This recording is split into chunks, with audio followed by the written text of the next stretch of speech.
إياك نعبد وإياك نستعين اهدنا الصراط المستقيم صراط الذين أنعمت عليهم غير المغضوب عليهم ولا الضالين. درود بھیجے گا محمد و آل محمد پر.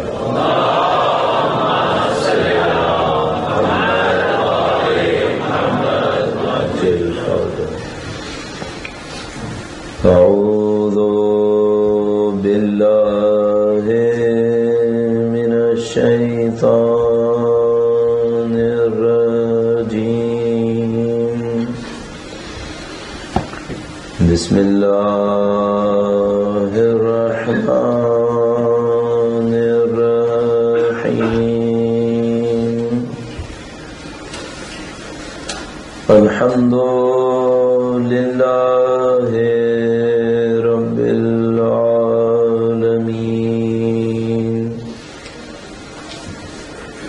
والصلاة والسلام على سيد الأنبياء والمرسلين حبيب إله العالمين أبي القاسم محمد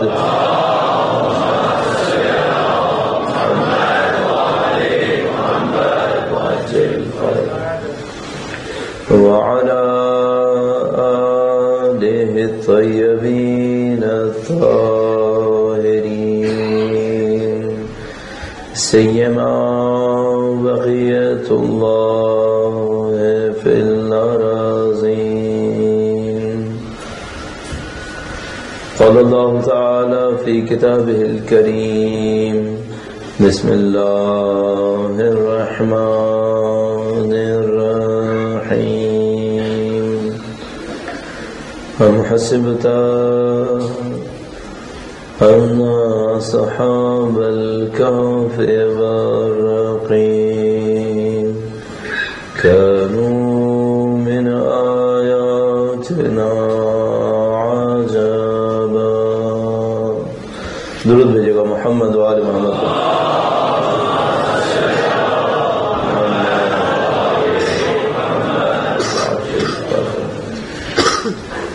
کرام ماہ محرم میں فرش عزا کے اوپر تشریف فرمائیں.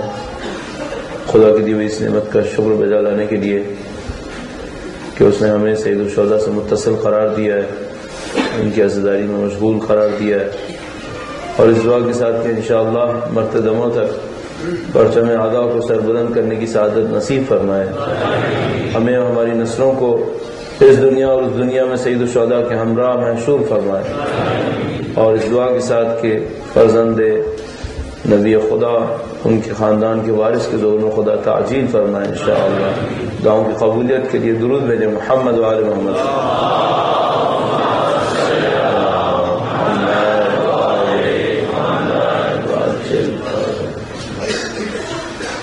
پروردگار عالم نے نہ صرف انسان کی ہدایت کے لیے پیغام ارسال فرمایا ہے، بلکہ اس پیغام کو لوگوں تک پہنچانے کے لیے اپنی مخلوقات میں سے بہترین مخلوق، بہترین بندوں کا انتخاب فرمایا. پروردگار عالم نے انبیاء کرام علیہ السلام کے ذریعے سے ایک ایسا سلسلہ شروع کیا جو ہزاروں سال کے اوپر مشتمل رہا، اور جو انسانیت کے منتخب ترین افراد تھے بس ان کو اس سلسلے میں آنے کی اجازت نصیب ہوئی. انبیاء کرام علیہ السلام نے اپنے کام کو کیسے انجام دیا، اور خاص کر یہ دیکھتے ہوئے کہ انبیاء کا کام یعنی تبلیغ دین دوسروں تک پہنچانا سب کی ذمہ داری میں سے ایک ذمہ داری بنتا ہے. تو خواہ نخواہ انسان کو دیکھنا ہوتا ہے کہ ان کے کام میں وہ خاص عناصر کون کون سے تھے، اور کس طریقے سے ہم کر پائیں گے کہ ان عناصر میں سے کچھ نہ کچھ ہمارے اور آپ کے اندر بھی ریفلیکٹ ہو. جتنا ہم انبیاء کرام علیہ السلام کے کام سے نزدیک چلتے چلے جائیں گے ہمیں کامیابی نصیب ہوتی چلی جائے گی. ہم دین کو پھیلانے میں، دین کو سربلند کرنے میں اتنے ہی زیادہ کامیاب ہوتے چلے جائیں گے. انبیاء کرام کی کام کی طریقہ کار کے حوالے سے چند نکات آپ کی خدمت میں عرض ہوں گے. درود بھیجیے گا محمد و آل محمد.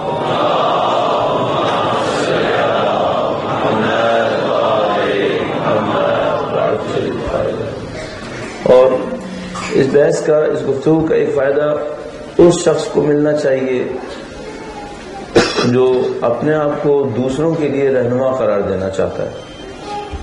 جہاں کہیں ہم کسی سے کہتے ہیں یا اپنے طور پہ سوچتے ہیں کہ ہم چند لوگوں کے لیے رہنمائی کا فریضہ انجام دیں، ان کو لیڈ کریں یا گائیڈ کریں، تو فوراً یہ چند امور ہمارے پاس ذمہ داری کے طور پر آئیں گے. انبیاء کرام علیہ السلام کی کاموں کی جو نوعیت تھی، طریقہ کار تھا، اس میں پہلا پوائنٹ جو سمجھ میں آتا ہے وہ یہ کہ وہ جو کچھ کہہ رہے تھے وہ پہلے کر کے دکھا رہے تھے. پہلا پوائنٹ یہی پوائنٹ. آپ نے دنیا میں جو کام بھی پہنچانا ہے، جو پیغام پہنچانا ہے، آپ اس پیغام کو اگر خود نہیں عمل میں لا رہے تو خدا تعالیٰ فرماتا ہے لما تقولون ما لا تفعلون کبر مقتا عند اللہ ان تقولوا ما لا تفعلون. کیوں ایسی بات کہتے ہو جو خود کر کے نہیں دکھاتے؟ اور اللہ کے نزدیک یہ بہت بڑی بات ہے کہ کوئی شخص وہ کہے جو خود کر کے نہیں دکھاتا. اگر ہم چاہ رہے ہیں لوگوں تک اہل بیت کا پیغام پہنچے، اگر ہم چاہتے ہیں کہ دین اسلام دوسروں تک پہنچے، تو پہلی ذمہ داری جو میرے اور آپ کے اوپر آئے گی وہ یہ کہ ہم خود دین اسلام کتنا اپنے اندر رکھے ہوئے. اور عزیزان محترم، قانون کے طور پر ایک بات آپ کی خدمت میں عرض کروں، اور قانون کی اس طرح کی تشریح پہلے عرض کر چکا ہوں آپ کی خدمت میں. وہ یہ ہے کہ جتنا فیصد دین میرے اور آپ کے اندر ہوگا اس سے زیادہ دین ہم دوسروں کو نہیں دے پائیں گے. اگر میرے اندر 40% دین ہے، میں آپ کو 45% نہیں سکھا سکتا، چاہے میں فصاحت اور بلاغت کے سمندر اور دریا یہاں پر بہا دوں، چاہے میں دکھانے کے بہترین ذرائع پریزنٹیشن کے استعمال کر لوں، لیکن اگر دین میرے اپنے اندر نہیں ہوا میں آپ کو دین نہیں دے پاؤں گا. جتنا میرے اندر ہوگا اتنا ہی میں آپ کو دے سکوں گا. لہذا خدا تعالیٰ نے انبیاء کرام علیہ السلام کا انتخاب کیا جو 100% دین اپنے اندر رکھتے تھے تاکہ وہ 100% دین لوگوں تک پہنچا سکیں. تو عزیزان محترم، اگر میں اور آپ چاہتے ہیں دین پہنچائیں، سب سے پہلے اپنے آپ سے پوچھ لیجیے گا میں نے جو اب تک دین حاصل کیا ہے ان میں سے کتنے فیصد پہ خود عمل کیا. جتنا آپ نے عمل کیا ہوگا اس سے زیادہ دین آپ نہیں دے پائیں گے. پہلا پوائنٹ یہی پوائنٹ ہے. درود بھیجیے گا محمد و آل محمد.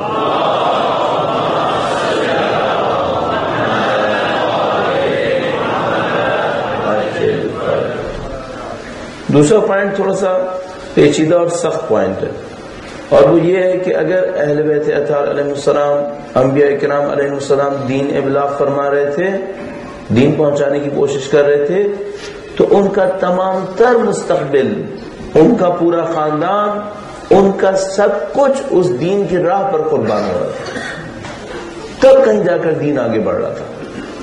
یعنی اگر تصور یہ ہے کہ میں آپ کو دین دوں گا اور میری زندگی کا بہت بڑا حصہ وہ ہوگا جس کا اس دین سے کوئی تعلق نہیں ہوگا، وہ میری اپنی پرائیویٹ لائف ہوگی، اس کو میں نے اپنے لیے محفوظ کیا ہوا ہوگا، اور جو دین کے لیے ہوگا وہ ایک اور پرسنٹیج آف لائف ہوگا. اس کا مطلب یہ ہے کہ میں دین نہیں پھیلا پاؤں گا.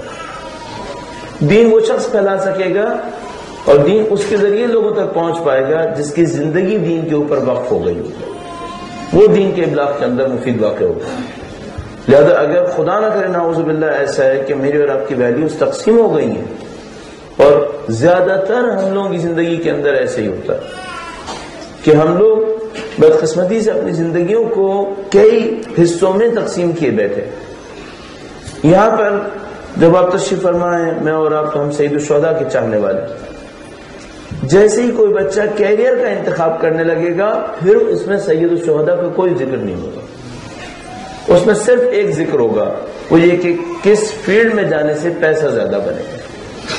یہ ہم نے زندگیاں تقسیم کر لی نا، اس کا مطلب ہے ہماری زندگی مکمل ایک سمت میں نہیں بڑھ رہی. میں نہیں کہہ رہا کہ پیسہ کمانا غلط ہے، یا مثال کے طور پر میں آپ سے کہوں کہ پڑھنا غلط ہو گیا اگر کوئی اس طرح کا کوئی نتیجہ لینے کی کوشش کرے. یہ کون کہہ سکتا ہے؟ جو بات کہنا چاہ رہا ہوں وہ یہ کہ زندگی کے اندر ایک اورینٹیشن ہونی چاہیے، ایک جہت ہونی چاہیے، ایک سمت ہونی چاہیے. ایک طرف سے میں اور آپ کہیں کہ بے ابی انت و امی یا ابا عبداللہ، اے سید الشہداء میرے ماں اور باپ آپ پر قربان. اور جب بات ہو کہ تم نے تعلیم میں کون سی فیلڈ لی تھی، کیا اس کا سید الشہداء کے مشن سے کوئی تعلق تھا؟ تو ہم کیا نہیں، اس کا کوئی تعلق نہیں. اگر کوئی پوچھے تم زندگی کہاں گزار رہے ہو، اس کا سید الشہداء کے مشن سے کوئی تعلق ہے؟ اور میں کہوں نہیں، اس کے انتخاب میں بھی کوئی تعلق نہیں ہے، تو پھر جس پر ماں اور باپ قربان کر رہے تھے اس کے لیے اور کیا قربان کرنے کا ارادہ ہے؟ کیا چیز قربان کی؟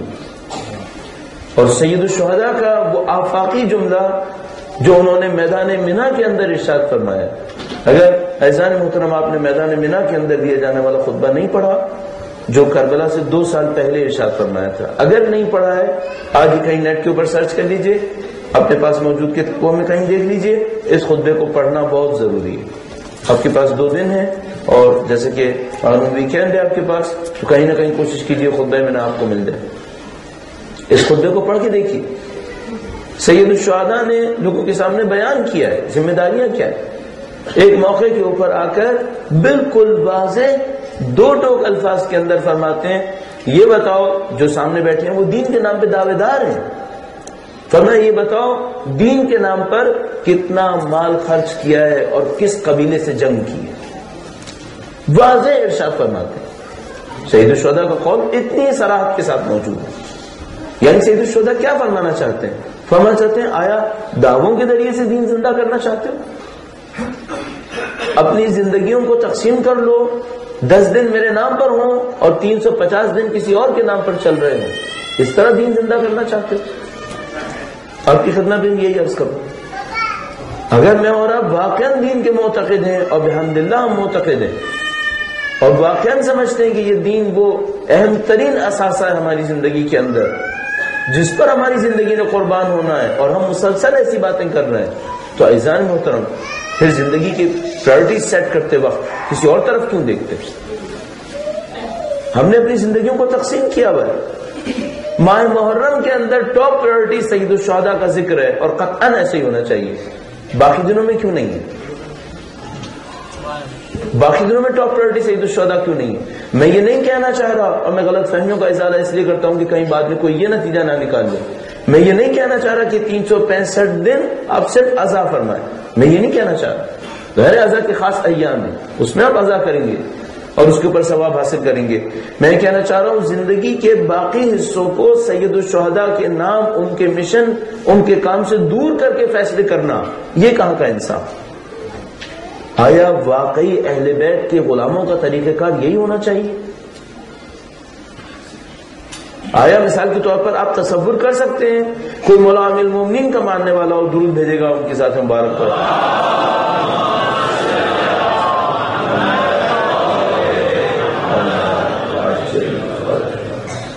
مولا امیر المومنین کا چاہنے والا ہو، صبح کو مولا کے پاس آتا ہو، فجر کی نماز ان کے پیچھے پڑھتا ہو، سارے دن ابو سفیان کے کارخانوں میں کام کرتا ہو، اور شام کو دوبارہ مولا کے پاس آ کر ابو سفیان کی لائی ہوئی کمائی میں سے 2% صدقہ دے کر کہ مولا میں آپ کا چاہنے والا.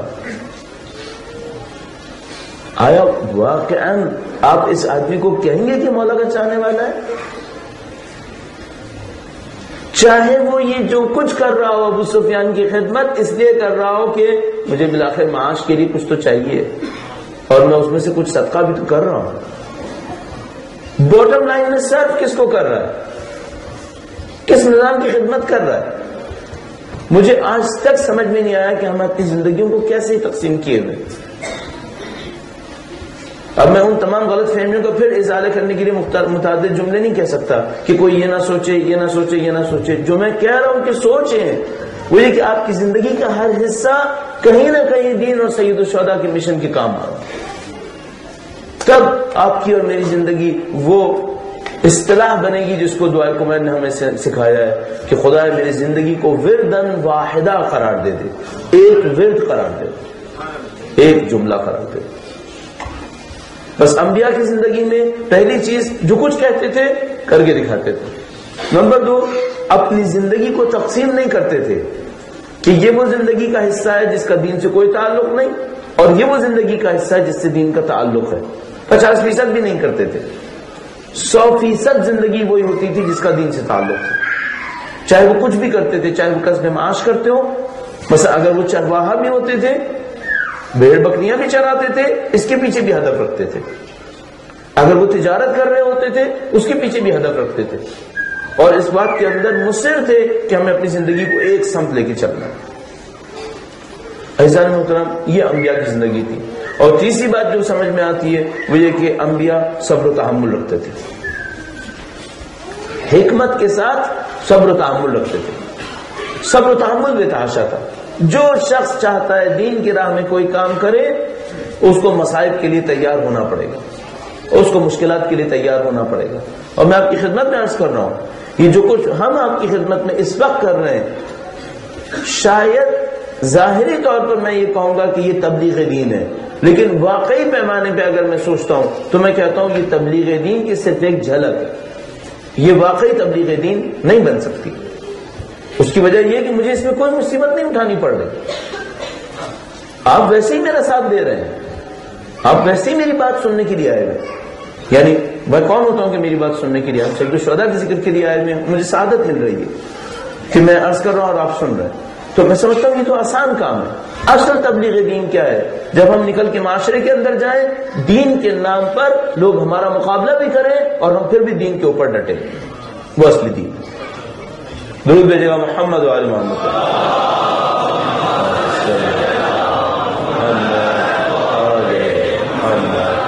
اور ایک کرام دوست احباب باہر بھی ہیں، اہل بیت کی چاہنے والے جو فرش عزا کے اوپر آنا چاہتے ہیں. اگر آپ کے پاس فرش عزا پہ جگہ ہے اور کچھ مومنین باہر سردی میں کھڑے ہوں یا مشکل میں کھڑے ہوں تو یہ ظاہر ہمارے لیے اچھی بات نہیں.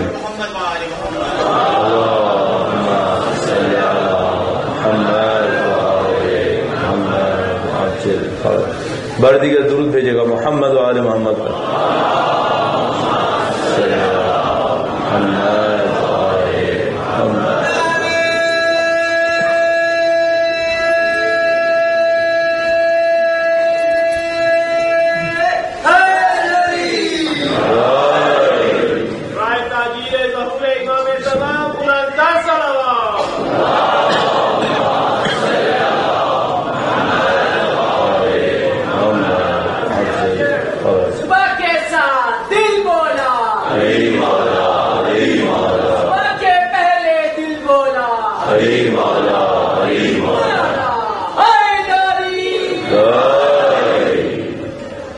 یہ انبیاء کرام علیہ السلام کی دین کی تبلیغ کا طریقہ کار، اور اس کے نتیجے میں ایک بہت اہم پوائنٹ جو حاصل ہوتا تھا وہ دین کے اندر افادیت، جس کو آپ پروڈکٹیوٹی یا ایفیشنسی تعبیر کر سکیں گے.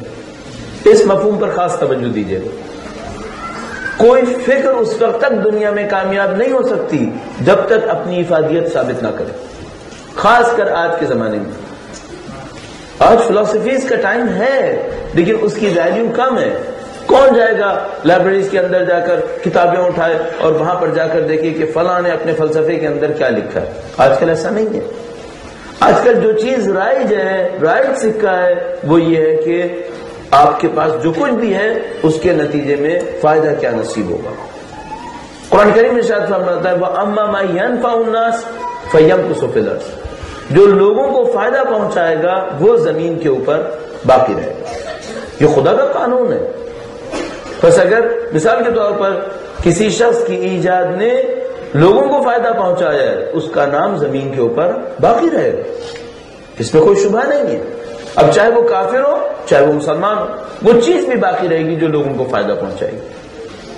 اب ہمیں اور آپ کو فوراً یہ دیکھنا پڑے گا آیا انبیاء کرام علیہ السلام کا دین لوگوں کو پروڈکٹیوٹی دیتا تھا، لوگوں کو فائدہ دیتا تھا یا نہیں دیتا تھا؟ بہت سادہ سی بات ہے. مثلا سیرت نبوی کے اندر ہم بیان کرتے ہیں جب اللہ کے نبی مدینہ تشریف لائے اور مدینہ میں تشریف لانے کے بعد انہوں نے اسلامک اسٹیٹ کو اسٹیبلش کیا. جب انہوں نے وہاں پر اسلامی ریاست بنائی اس کے اندر چوری چکاری نہیں تھی، اس کے اندر انسیکیورٹی نہیں تھی، اس کے اندر لوگ ایک دوسرے کے ساتھ محبت کے ساتھ رہ رہے تھے. پوری دنیا عرب سے جو بھی آتا تھا وہ اسلام کا گرویدہ ہو جاتا تھا، اسلام کو پسند کرنے لگتا تھا. کیوں؟ وہ مقابلہ کرتا تھا، مقایسہ کرتا تھا، کمپیئر کرتا تھا. یہ اسلامک سوسائٹی ہے، اس کے اندر سیکیورٹی ہے، اس کے اندر پیس ہے، اس کے اندر ہارمونی ہے، یہاں پہ لوگ مل کے رہ رہے ہیں، یہاں پہ سوشل ویلفیئر ہے، اور وہ ایک اور سوسائٹی ہے جہاں پر اس طرح سے بالکل بھی نہیں ہو رہا، فوراً اسلام کی افادیت کو سمجھتا تھا۔ آج کیا ہوا ہے؟ آیا اسلام اپنی افادیت دکھا سکا ہے؟ اگر دکھا سکتا ہوتا تو آپ میں سے 80% کم از کم یہاں نہیں ہونے چاہیے تھے۔ ہے ہی آپ یہاں پر اسی وجہ سے کہ آپ کو افادیت کہیں اور ملی ہے۔ لوگ کیوں سوشلزم کے پیچھے گئے تھے جب کمیونزم اور سوشلزم کا دور تھا؟ ان کو بتایا گیا کہ بھائی کمیونسٹ نظام کے اندر یا سوشلسٹ نظام کے اندر یہ چیزیں جو لوگوں کو مل رہی ہیں، اور اس کی جھلک دکھائی گئی کہ مثلا سوویت یونین کے اندر یہ ہو گیا اور وہ ہو گیا، اور اس کی رپورٹ سے بار بار دکھاتے تھے، اور لوگ مسلسل اٹریکٹ ہوتے چلے گئے سوشلزم کی طرف۔ کیوں دنیا تقریباً 80 سال سے 100 سال سے امریکہ کی گم گا رہی تھی؟ اس کی وجہ یہ کہ کیپٹلزم نے اپنے آپ کو ثابت کیا کہ اگر ہم آتے ہیں تو پھر مارکیٹ آتی ہے، اور فری مارکیٹ ہوتی ہے، اور فری مارکیٹ میں اس طرح سے لوگ فلورش کر رہے ہوتے ہیں، اتنی بڑی بڑی فارمز ہوتی ہیں، اور بقول ان کے ہر ایک کو سب کچھ مل جاتا ہے۔ خواب دکھانے میں تو کوئی حرج نہیں ہے نا، خواب دکھایا انہوں نے، سب کو سب کچھ مل جائے گا۔ کیپٹلزم کو لے کر چلے، افادیت ثابت ہو گئی، کیا مسلمان اور کیا کافر، لوگ ٹوٹ پڑے امریکہ کے اوپر اور یورپ کے اوپر۔ کس وجہ سے؟ افادیت، پروڈکٹیوٹی ثابت کر دیجئے۔ اب میں آپ سے ایک کلمہ پوچھوں گا، ہم نے دین اسلام کی پروڈکٹیوٹی میں کیا ثابت کیا؟ جیسے ہی آپ یہ کام کرنا شروع کریں گے، آپ کا دین خود بخود آگے بڑھے گا، آپ دین کو ثابت کریں گے۔ بدقسمتی ہمارے ساتھ یہ ہے کہ نہ کہ دین ثابت ہونے کو تیار نہیں ہے، ہم نے دین کو آزمایا ہی نہیں ہے۔ آزمایا کب ہے؟ یعنی اگر واقعا ہم دین کو آزما چکے ہوتے، دین نے ہمیں افادیت نہ دی ہوتی، تب ہمارا حق تھا کہ ہم غیر دینی اور الہادی افکار کی طرف جاتے اور ان سے نعوذ باللہ مدد طلب کرتے کہ ہمارا دین نعوذ باللہ ہمیں کچھ نہ دے سکا تو تم ہمیں کچھ دے دو۔ کیا دین آزما لیا گیا؟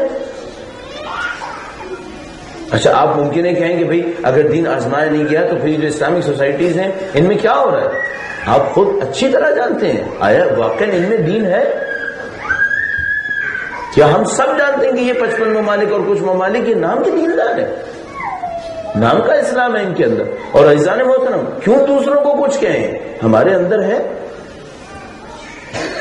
کتنا دین ہے ہمارے اندر؟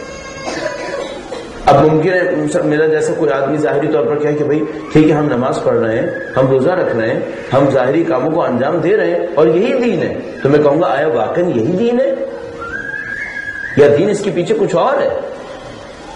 اور اگر کچھ اور ہے اس کو کب آزمائیں گے؟ اور اگر آپ صرف اتنا دیکھ لیں کہ اگر کارآمدیت افادیت ثابت ہو جائے تو پھر نام خود بخود زندہ ہوتا ہے۔ اگر کسی کوئی قانون سمجھنا ہے تو کربلا کو دیکھیں، کیوں کربلا کا نام زندہ ہے؟ کیوں چہلوں کے دن 1 کروڑ سے زیادہ لوگ سید الشہداء کے مرقد کے سامنے سے گزرتے ہیں؟ کیوں ایسا ہے؟ کیوں ابھی شب عاشور آئے گی تو دنیا کے چپے چپے سے یا حسین کی ندا اٹھ رہی ہوگی؟ کیوں ایسا ہے؟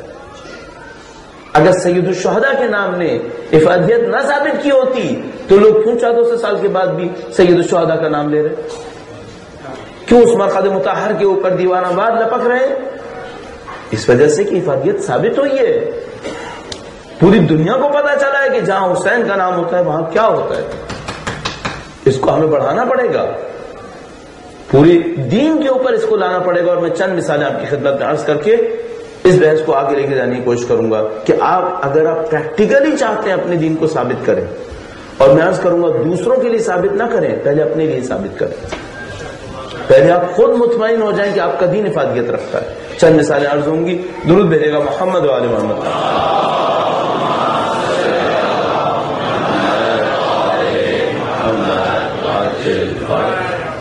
اس سے پہلے میں یہ بھی ثابت کرنے کی کوشش کر لوں، یا اس کو کہیں نہ کہیں اس کے اوپر ڈسکشن ہو جائے کہ جتنا دین ہم عمل کر رہے ہیں وہ اثر کیوں نہیں دے رہا؟ ہم نماز پڑھ رہے ہیں اور نماز کے بارے میں اللہ فرماتا ہے ان الصلاۃ تنہا عن الفحشاء والمنکر، یقیناً نماز بے حیائی اور برائی سے روکتی ہے۔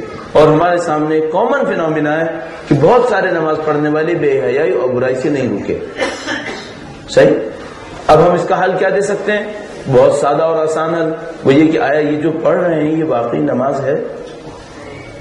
یہی وہ نماز ہے جو اللہ نے چاہی تھی؟ یعنی یہ کہ ایک آدمی تکبیر کہے اور اس کے بعد آخر میں پھر اللہ اکبر کہے تو اس کو یاد آئے کہ میں نماز میں تھا، یہ وہ نماز تھی جو اللہ نے چاہی تھی؟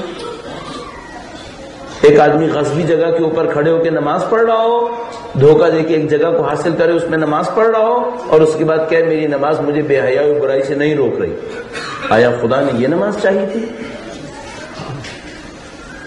اب اگر میں کل کی بحث سے اس کو جوڑنے کی کوشش کروں، ہمارے ساتھ ایک مشکل ہے، کیوں ہمارا دین اثر نہیں دے رہا؟ ہم نے دین کے اندر سے کنٹرول کے جتنے پیرامیٹرز تھے ان سب کو مائنس کر دیا. جتنا بھی دین کے نام پر کنٹرول ملنا تھا، جہاں کہیں سے ملنا تھا، ہم نے ان چیزوں کو مائنس کر کے اس کی ایک امیج، ظاہری فریم اس کا صرف اپنے ہاتھ میں پکڑا ہوا ہے. اب جب کنٹرول نکل گیا تو وہ تزکیہ نفس نکل گیا. جب تزکیہ نفس نکل گیا تو دین کی اساس ہمارے ہاتھ سے نکل چکی. میں آپ کی خدمت میں صرف ایک مثال دوں تو آپ بہت آسانی سے سمجھ سکتے ہیں. مثلا میں نے ابھی مثال نماز کے بارے میں عرض کیا، روزے کے بارے میں عرض کر دیتا ہوں. اصل روزے کی مصلحتوں میں سے ایک مصلحت یہ تھی کہ لوگوں کو اپنے نفس کے اوپر کنٹرول کرنا ہے. اسلام کی تقریباً تمام عبادات کے اندر کنٹرول مین تھیم ہے، یہ کنٹرول کر سکیں. اچھا ہم لوگوں نے یہ کیا ہے، فی زمانہ جو عبادات ہمارے یہاں رائج ہیں ان کو کسی ایسی شکل میں رواج دے دیا ہے کہ کنٹرول مائنس ہو جائے اور پھر رائج ہو جائے. ہم نے کچھ ایسا کام کر ڈالا ہر عبادت کے ساتھ. مثلا روزے کے ساتھ کیا ہوا؟ بھائی روزے کے ساتھ فکر یہ تھی کہ لوگ جو روزہ رکھ رہے ہوں گے ان کو کنٹرول ملے گا کہ بھوک کے اوپر قابو کیسے پاتے ہیں. صحیح. اس کا مطلب یہ ہوگا کہ یہ اپنے بھوک کے اوپر کنٹرول کر رہے ہوں گے اور ماہ رمضان کے اندر جب ماہ رمضان سے فارغ ہوا کریں گے تو یہ بھوک کو کنٹرول کرنے کی زیادہ طاقت اپنے اندر رکھیں گے. اور جب بھوک پیاس اور جسمانی فطری خواہشات کو کنٹرول کرنے کی ان کے اندر طاقت ہوگی تو اپنے ذہن سے یہ گناہ کو کنٹرول کرنے کی بھی طاقت رکھیں گے. آیا واقعا ماہ رمضان ہمارے یہاں کنٹرول کا نام ہے؟ جیسے ماہ رمضان آتا ہے ہم ایک شیڈول افطار کا بناتے ہیں اور ایک شیڈول سحری کا بناتے ہیں. فی زمانہ ماہ رمضان کھانے کی لذتوں کو حاصل کرنے کا مہینہ بن گیا. اس میں کوئی کنٹرول کہیں سے کہیں تک نہیں. فی زمانہ الٹا ہو گیا ہے. یعنی بہت معذرت کے ساتھ عرض کر رہا ہوں، ماہ رمضان میں کہنا چاہیے تھا لیکن چونکہ بحث یہاں پر آ گئی ہے، کسی کا وزن کم نہیں ہوتا 30 دن کے اندر. کوئی اصلاً کنٹرول کی کوئی صورت ہی نہیں ہے ہمارے پاس. حج کے لیے کیا ہونا چاہیے تھا؟ حج اس لیے تھا کہ یہاں پر لوگ جائیں گے، یہ مساوات کا درس ملے گا، یکجہتی کا درس ملے گا، لوگ ایک دوسرے کے ساتھ کھڑے ہوں گے. ابھی آپ کے پاس 25 پیکیجز لگے ہوئے ہیں حج کے مال کے اعتبار سے، اور آپ اس میں جو اپنی مالی حیثیت کے حساب سے سب سے اچھا پیکیج لگی جس میں آپ کو کم از کم مشکل اٹھانی پڑے وہ آپ انتخاب فرمائیں گے اور اس میں جا کر تشریف لے جائیں گے اور حج کر کے واپس آئیں گے اور آخر وقت تک اپنے آپ سے پوچھتے پڑیں گے کہ حج سے ملا کیا؟ پھر آخر ملنا بھی کیسے ہے؟ ہم نے خود پامال کیا ہوا ہے. میں یہ عرض کر رہا ہوں ہم اپنے دین سے کنٹرول کو نکال کے بات کر رہے ہیں. اچھا جب آپ نے کنٹرول نکال دیا اب کچھ نہیں ہونا ہے. پھر کیا ملنا ہے؟ اب خود تصور فرمائیے، ہم سید الشہداء کے نام پر یہاں بیٹھے. سید الشہداء کی اصلی فکر کیا ہے؟ سید الشہداء فرما رہے مثلی لا یبایع مثلہ، میرا جیسا اس جیسے کی بیعت کبھی نہیں کرے گا. اچھا ہم نے اس معاملے کو حل کر لیا. ہم نے کہا ہمارے دور میں کوئی یزید ہے ہی نہیں. یعنی ہم کیا انتظار کر رہے ہیں کہ کوئی حاکم آئے گا جس کا نام یہ اور دال یزید ہوگا؟ یہ انتظار کر رہے ہیں. سید الشہداء نے مدینے میں کہا تھا جو حلال خدا کو حرام کرے، جو حرام کو حلال کرے، حق کے اوپر عمل نہیں ہو رہا ہے اور باطل سے کوئی روکنے والا نہیں ہے، اس کو سید الشہداء نے یزید کہا ہے. اب ہم نے کیا کیا؟ ہم سید الشہداء کی عزاداری کے سائے میں تاریخ میں رکے لیکن اس سے سیکھ کر حال کی کوئی اصلاح نہیں کی.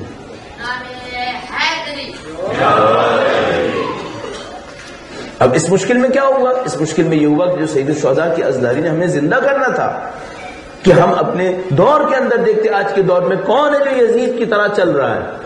اس کا مقابلہ کرتے، یزید وقت کو ہم للکار رہے ہوتے، وہ سب باتیں ختم ہو گئی. کوئی ظالم کے سامنے آنے والا نہ رہا، کوئی مظلوم کا ساتھ دینے والا نہیں رہا.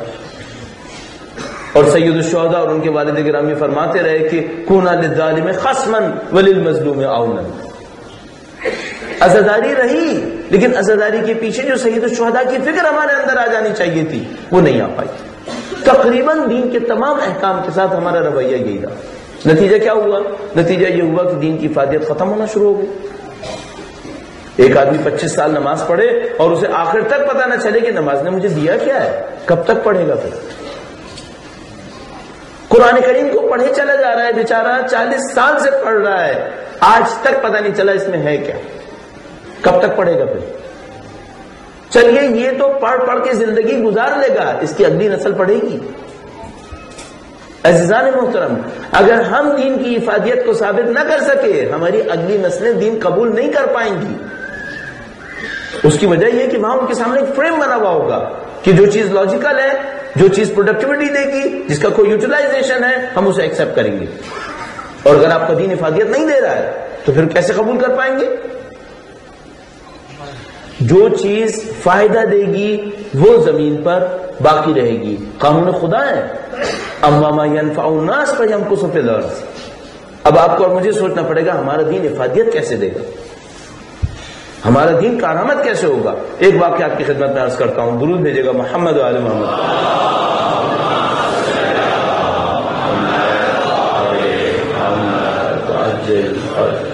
حتی الامکان میری کوشش یہ ہوتی ہے پہلے سے جو آپ نے روایتیں سنی ہیں انہی کو بیان کرو، کیونکہ میں بہت زیادہ معتقد ہو گیا ہوں ہماری مشکل نہ جاننا نہیں ہے، ہماری مشکل نہ کرنا ہے. ہم نے علم کے ڈھیر لگا لیے ہیں، صرف عمل میں کوتاہی ہے. یہودی طبیب مدینے آتا ہے، بچپن سے آپ نے سنا ہے، یہودی طبیب ڈاکٹر مدینے آیا، اللہ کے نبی کے پاس آیا اور کہنے لگا اے اللہ کے نبی، آپ کے مسلمان بہت متعصب ہیں، بہت باعث ہیں. اللہ کے رسول نے کہا نہیں، ہم نے ایسی کوئی چیز نہیں سکھائی. کہنے لگا میں یہودی ڈاکٹر ہوں، میں یہاں پر آیا ہوں، ایک مسلمان علاج کرانے میرے پاس نہیں آتا. اتنے یہ لوگ متعصب ہیں، یہ لوگ جاتے ہوں گے اپنے مسلمان ڈاکٹروں کے پاس، میرے پاس کوئی نہیں آتا. اللہ کے رسول نے فرمایا کیا تمہیں پتہ ہے کہ ہم مسلمانوں میں بیمار ہیں یا نہیں ہیں؟ کہنے لگا یہ کیسے ہو سکتا ہے کہ آپ لوگ بیمار نہیں ہوں گے، ہر انسان کی آبادی میں لوگ بیمار ہوتے ہیں. اللہ کے رسول نے ایک عجیب جواب دیا. اللہ کے رسول نے فرمایا ہم نے ان کو حلال حرام مستحب اور مکروہ بتا دیا ہے، اب یہ اتنی آسانی سے بیمار نہیں ہوں گے.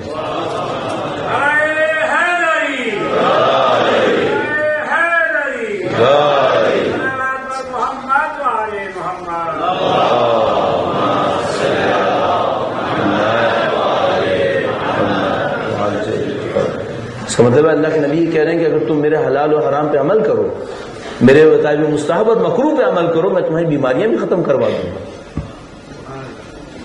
اچھا کیا یہ افادیت 1400 سال پہلے کے لیے تھی، اب نہیں ہے؟ اگر ایسا ہوتا نعوذ باللہ تعالی تو اس کا مطلب ہے دین یونیورسل نہیں ہے، دین کسی سرٹن فریم کے لیے ہے. جبکہ ہم کہہ رہے ہیں کہ یہ دین کامل ہے، قیامت تک کے لیے ہے. اس کا مطلب ہے کہ یہ آج بھی ویلڈ ہے یہ جملہ. اگر ویلڈ ہے تو ہم نے ٹرائی کیوں نہیں کیا ہے؟ ہم کیوں مستحبات اور مکروہات کے معاملے میں اتنے سست پڑ گئے؟ ہم نے کیوں اللہ کے دیے ہوئے اس دین کو انتخاب نہیں کیا؟ اور اس کے بعد پھر مشکل کیا ہوئی؟ وہ یہ کہ اس دین نے بہت سادہ چیزوں سے ہمارے علاج کر لینے تھے، ہم نے وہ نہیں کیے، اور پھر دنیا کے زر پرستوں کے سامنے گئے کہ کروڑوں روپے دے کر ان سے اپنا علاج کروائیں. اور وہ جو سادہ دین کہہ رہا تھا کہ اگر تم یہ کر لو نا تو میں تمہاری زندگی بچا لوں گا، وہ ہم نے کر کے نہیں دیا. چھوٹی چھوٹی چیزوں کے اندر اللہ کے دین کو کب آپ اور میں آزمائیں گے؟ اب آزما لیجیے. لب لباب جو میں آپ کی خدمت میں عرض کروں گا، سمری جو ہے وہ یہ کہ بھائی اللہ کے دین کو آزمائیے. اب اللہ کے دین کو آزمائیے کس طریقے سے؟ یہ سمجھیں ایک حکم لے لیجیے، کوئی ایک حکم، اس کی ساری شرائط کو سمجھیں. یہ حکم بہترین صورت میں کیا ہو سکتا ہے، اس کو آزمائے اپنی زندگی کے اوپر. ایک اور چھوٹا سا واقعہ، میں قم سے واپس آنے لگا 96 میں. ایک طالب علم کے لیے، خاص کر قوم کے طالب علم کے لیے بڑا سخت فیصلہ ہوتا ہے کہ پاکستان کیسے جائے. عجیب ایک تصور ہوتا ہے اس وقت. خیر میں پاکستان واپس جانے لگا تو کسی نے پوچھا کہ تم پاکستان جاؤ گے تو کیا کرو گے؟ میں نے کہا سب سے پہلا کام یہ کروں گا کہ جو کچھ میں نے 12 سال میں دین سیکھا ہے پہلے اس کو آزماؤں گا. یہ دین اثر دیتا ہے یا نہیں دیتا ہے؟ تو تمہیں یقین نہیں کہ اثر دیتا ہے؟ میرا یقین تو ہے، لیکن جو ہم لوگوں کو کہنے والے ہیں کہ اگر تم یہ کرو تو یہ ہو جائے گا، وہ کرو تو وہ ہو جائے گا، وہ پہلے ہم خود کیوں نہ آزمائیں؟ پہلے خود آزماؤ. کہنے لگے کیا کیسے آزماؤ گے تم؟ میں نے کہا دیکھو کیا تم نے روایت سنی ہے کہ اللہ کے نبی نے جب بیوی کو تسبیح دی تھی تو خادمہ کے بدلے میں دی تھی؟ بیوی نے کہا تھا مجھے خادمہ دے دیں. اللہ کے رسول نے کہا میں خادمہ نہیں دوں گا، لیکن کیا میں تمہیں ایک ایسی چیز نہ دوں جو خادمہ سے کہیں بڑھ کر؟ کیا بیوی کو تسبیح نہیں دی تھی عید کہتے وقت؟ یہ جملہ نہیں کہا تھا؟ کہا تھا. چلو پھر آزماتے ہیں یہ تسبیح میری تھکاوٹ کو دور کرے گی یا نہیں کرے گی؟ میں اللہ کی راہ میں اپنے آپ کو تھکاؤں گا اور تسبیح کے ذریعے سے دیکھوں گا میری تھکاوٹ دور ہوتی ہے نہیں ہوتی ہے. آج تک آپ نے کبھی اس پوائنٹ آف ویو سے سوچا تھا اس کے بارے میں؟ نہیں. ہم نے دین کو آزمایا ہی نہیں. پھر صرف آپ کو یہ سوچنا پڑے گا تسبیح پڑھنی کیسے ہے. پھر یہ نہیں ہو سکتا کہ آپ 20 سیکنڈ کے اندر 100 جملات ادا کر کے فرمائیں کہ اب یہ تسبیح اثر بھی دے گی. میں نے نوٹ کیا ہے لوگوں کے ساتھ. عزیزان محترم اللہ اکبر میں 2 لفظ ہیں، ایک اللہ اور ایک اکبر. آپ کے پاس الحمدللہ میں 2 لفظ ہیں، سبحان اللہ میں 2 لفظ ہیں. یہ کل ملا کے جو الفاظ بنیں گے وہ 200 الفاظ بن جائیں گے. میں نے نوٹ کیا ہے کہ لوگ 20 سیکنڈ میں 200 الفاظ ادا کر رہے ہیں. اس کا مطلب یہ ہے کہ یہ 1 سیکنڈ میں 10 لفظ کہہ رہے ہیں. کیا اس کے ذہن میں کوئی تصور بھی آئے گا کہ اس تسبیح کا مطلب کیا ہے؟ جب 1 سیکنڈ میں 10 لفظ کہہ رہا ہوگا اس کو کیا پتا یہ کر کہہ رہا ہے؟ یہ جو روٹین ہے اس نے لیا بھائی یہ تسبیح اثر نہیں دے گی. کون سی تسبیح اثر دے گی؟ تھوڑا سا تو سوچ سمجھ کے پڑھے. اللہ اکبر اگر کہہ رہا ہے تو کم سے کم سمجھ میں تو آئے کہ اللہ کا مطلب کیا ہے، اکبر کی جلالت کیا ہوتی ہے. کم سے کم 34 دفعہ کہتا ہے اللہ اکبر، 1 مرتبہ تو اللہ کی عظمت اس کے دماغ میں آئے. اگر الحمدللہ کہہ رہا ہے کم سے کم 1 دفعہ تو خدا کا شکر بجا کھلائے کہ خدا میں تیرا شکر بجا لاتا ہوں تیری نعمتوں کے اوپر. ایک نعمت کو سوچ لے. جب کہے سبحان اللہ تو ان توہمات کو دور کرے جو خدا کے بارے میں غلط کوئی سوچ سکتا ہو کہ خدا ساتھ نہیں دے گا، نعوذ باللہ تعالی، خدا مجھے چھوڑ دے گا، نعوذ باللہ تعالی. ان سب کو سوچے نہیں، سبحان اللہ، خدا ایسا نہیں. ایسا نہیں محترم. اس طرح سے آہستہ آہستہ اپنے دین کو آزمائی. اچھا اس میں ہم ایک اور کام نہیں کر سکتے ہیں، ہم دوسروں کے تجربوں سے سیکھیں. انہوں نے دین کو آزمایا تو کن چیزوں کو ان کی زندگی میں ہم دیکھ پا رہے ہیں، اور شرائط کے ساتھ آزمائیے گا. چونکہ اگر آپ شرائط کے ساتھ نہیں آزما رہے تو بالکل میں ایک سادہ سی مثال اس میں عرض کرتا ہوں کہ جیسے کہ وہ مشہور معروف کہتے ہیں بھائی اگر کوئی 1 سیب کھا رہا ہے ہر روز تو ڈاکٹر کے پاس جانا نہیں پڑے گا. تو اب اس کا یہ مطلب نہیں کہ آپ 1 سیب کے ساتھ زہر بھی کھائیں پھر بھی ڈاکٹر کے پاس نہیں جانا ہوگا. آپ سیب کھانے کے بدلے میں نارمل لائف گزاریں گے اور سیب کھائیں گے. دین کو آزمائیں تمام شرائط کے ساتھ، پھر دیکھیں دین اثر کرتا ہے یا نہیں کرتا. اور پھر جب آپ کا دین اثر کرنا شروع کرے گا تب آپ کے اندر کردار بننا شروع ہوگا. جب کردار وہ کردار ہوگا جس نے دین پر خود عمل کیا ہے، دین کے اثر کو لیا ہے، پھر جب وہ کوئی بات کہے گا اس کی بات میں خدا وزن ڈال دے گا، اس کی بات میں خدا اثر ڈال دے گا. کیوں آپ نے اپنی زندگی میں نہیں دیکھا ہے کیا کہ کچھ لوگوں کی بات میں کچھ اثر ہے اور بہت سارے لوگوں کی بات میں کوئی اثر نہیں ہے؟ ہم نے اپنی زندگی میں 25 دفعہ دیکھا ہے.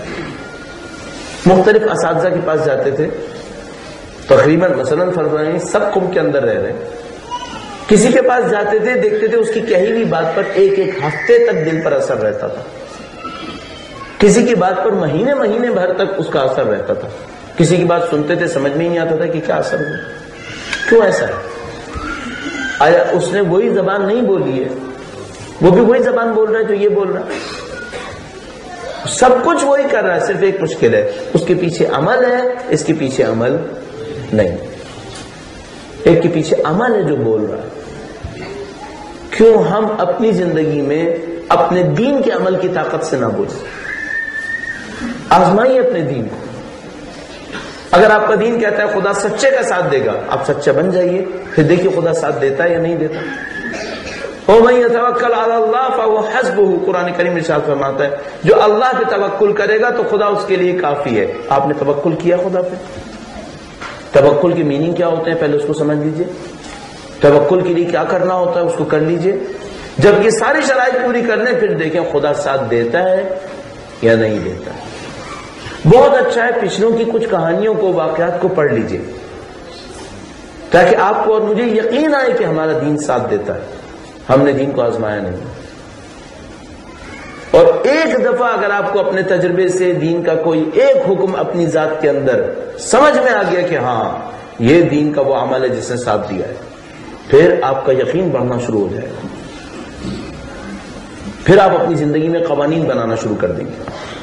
پہلے دن سے میں آپ کی خدمت میں عرض کر رہا ہوں قوانین کو اہمیت دیجیے. قوانین کو اہمیت دیجیے. خدا کے حکم کے مقابلے میں جس چیز کو چاہیں گے اس سے ذلت آئے گی. یہ اللہ کا قانون ہے. خدا کے حکم کے مقابلے میں جس چیز کو چاہیں گے اس سے ذلت آئے گی. عزت چاہیے خدا کے تابعدار بننا، یہ اللہ کا حکم ہے. اور مثال میں آپ کی خدمت میں عرض کر دوں، اگر کوئی اولاد کی خاطر خدا کا حکم پامال کرے گا اس اولاد سے کوئی سکون نہیں ملے گا. مطمئن ہو کے عرض کر رہا ہوں آپ کی خدمت کہ انسان بعض اوقات کہتا ہے کہ جو میں نے غلط کام کیا یہ اپنے لیے نہیں کیا، اپنی اولاد کے لیے کیا ہے. تو میں اس سے کہوں گا کیا تمہیں اپنی اولاد سے محبت نہیں چاہیے؟ کیا تم اپنی اولاد کے دشمن ہو؟ اگر تمہیں اولاد سے محبت چاہیے، تم اولاد کے دشمن نہیں ہو، دوست ہو، تو اولاد کے نام پر خدا کی مخالفت مت کرو ورنہ سب سے محروم ہو جاؤ گے. یہ اولاد تمہیں محبت نہیں دے گی، یہ اولاد تمہیں کچھ نہیں دے پائے گی جس کے نام پر تم خدا کو چھوڑ رہے ہو. نعوذ باللہ تعالی. تو عزیزان محترم اس پہ خوب غور فرمائیے گا. آپ کے میری زندگی میں دین پہ عمل چاہیے. اور میں پھر عرض کروں گا اس کی معراج کربلا کے اندر سید الشہداء نے ہمارے لیے بہت سارے راستے کھول دیے.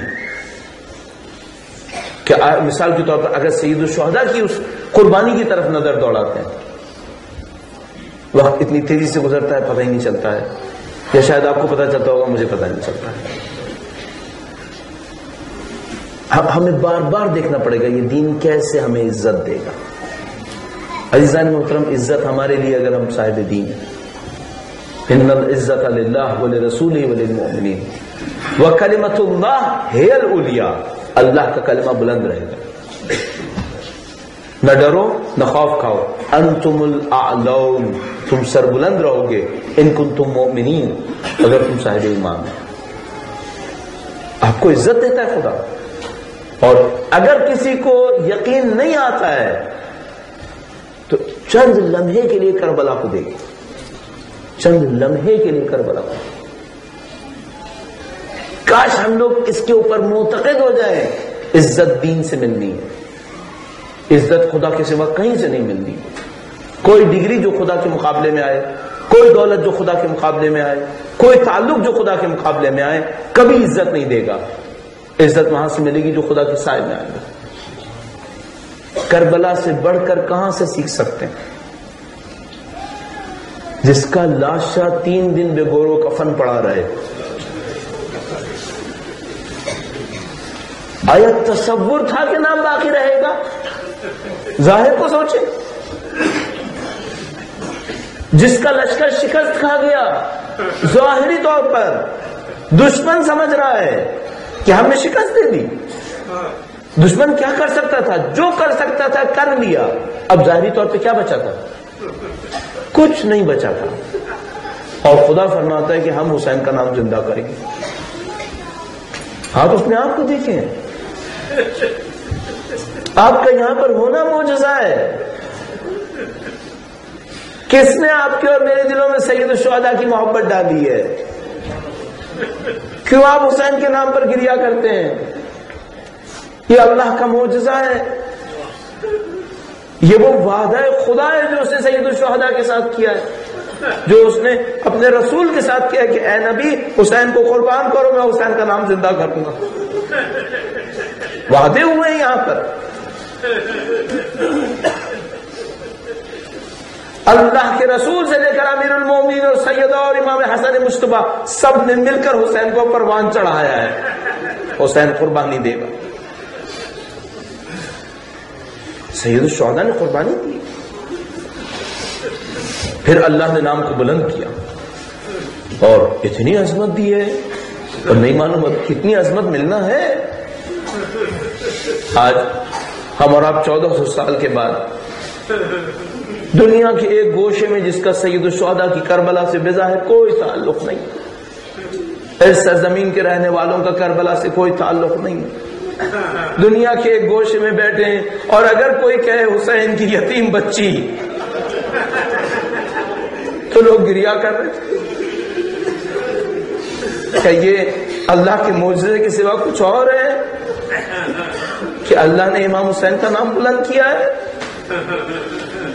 عزیزان محترم, سید الشہداء نے کربلا میں انسان قربان نہیں کیے, اپنے جگر کے ٹکڑے قربان کیے.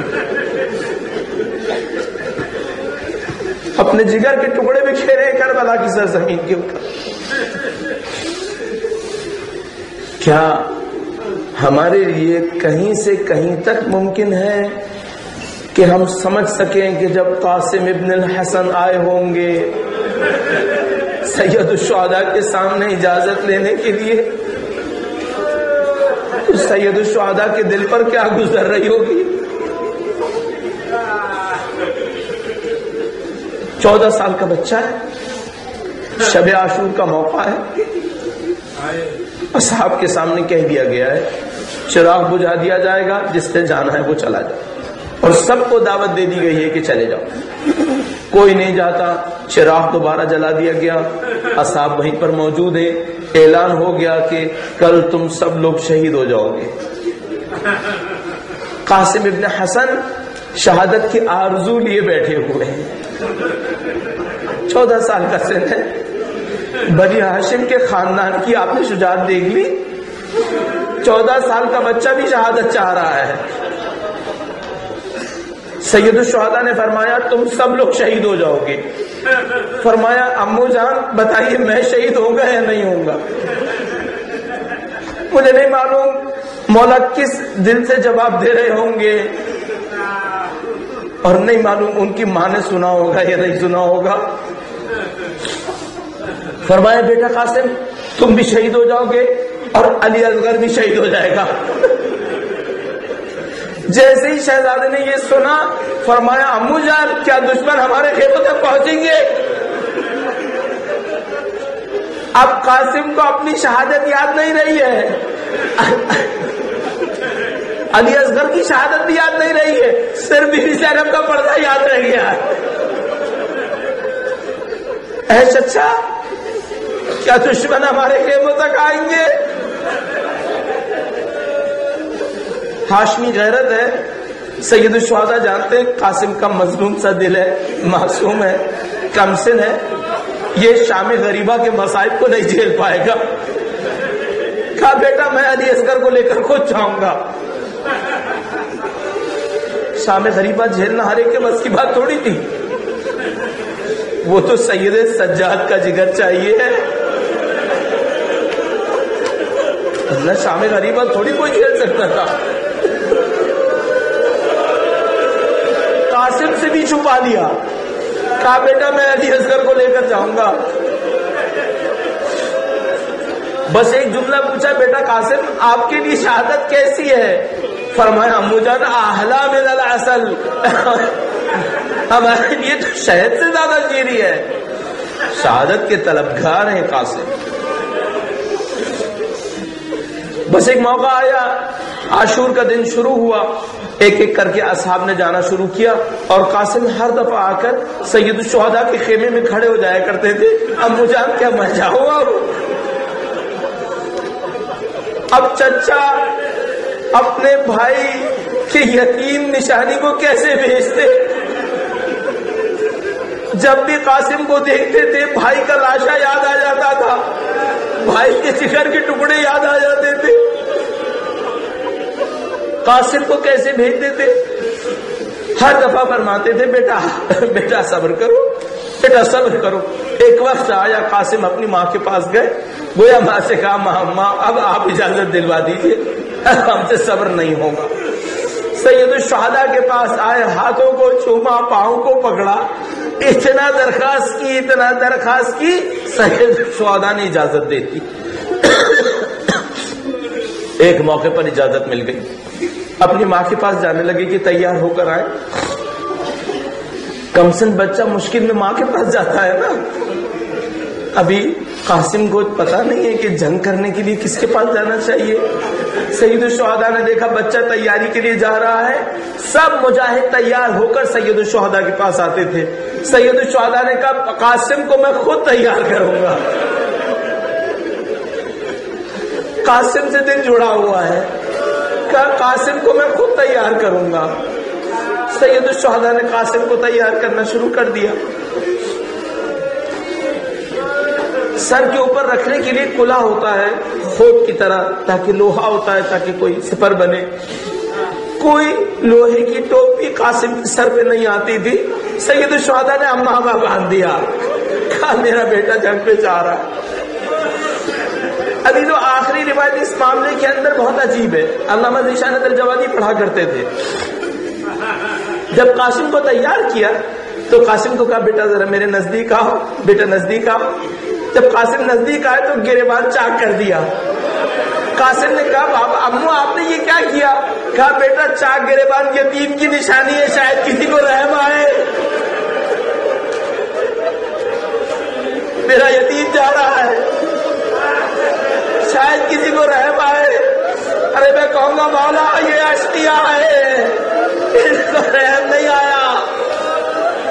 قاسم روانہ ہوئے، وہ بچہ کب سے تھا، وہ شقی کہتا ہے کہ ایک پاؤں کا تسمہ کھلا ہوا تھا، یہ بچہ گیا، ایک لعین کہنے لگا میں اس کا سر جدا کروں گا، دوسرے نے کہا ارے بچے پر رحم کر، اتنا سا بچہ ہے۔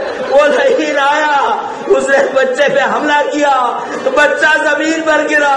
سید الشہداء نے دیکھا میرا قاسم زمین پر ہے، بس ایک دفعہ لگ کے گھوڑے دوڑنا شروع ہو گئے، گھوڑے دوڑنا شروع ہوئے۔ اب عزیزوں میں کیا پڑھ سکتا ہوں، بس ایک جملہ ہے ہمارے پاس، قاسم کی آواز آتی تھی ارے چچا میری مدد کرو۔ راوی کہتا ہے سید الشہداء اوقات کی طرح جھپکے اپنے بچے کی نصرت کے لیے، ایک جملہ فرمایا، کہا قاسم کتنا سخت ہے، تو چچا کو پکارے اور تیرا چچا آ نہ سکے، اور جب چچا پہنچے تو تو باقی نہ رہے۔ قاسم کا لاشا پامال ہو گیا، ماتھے اسے